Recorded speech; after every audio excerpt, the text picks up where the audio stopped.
this video, we will be covering how to properly install a vertical drop pipe. Okay, whenever you are ready to, you've got your pipe cut and your fittings on exactly how they need to be, you're going to take your level and make 2 marks on your wall. That's where you're going to drill in your pipe brackets, which are going to hold the pipe to the wall.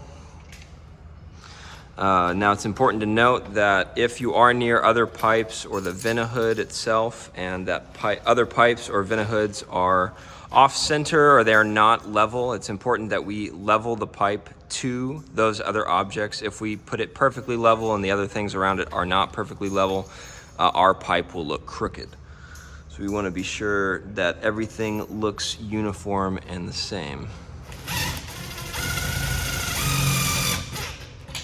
On these 3/4 inch brackets, we use 5/16 hex head screws to get them nice and secure.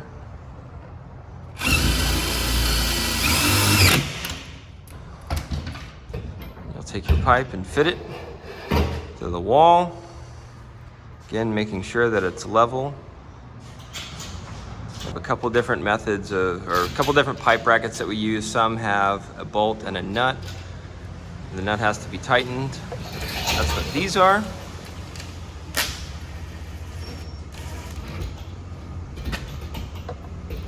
And others just have a single screw that you can tighten in without having another nut, or without having a nut to tighten it.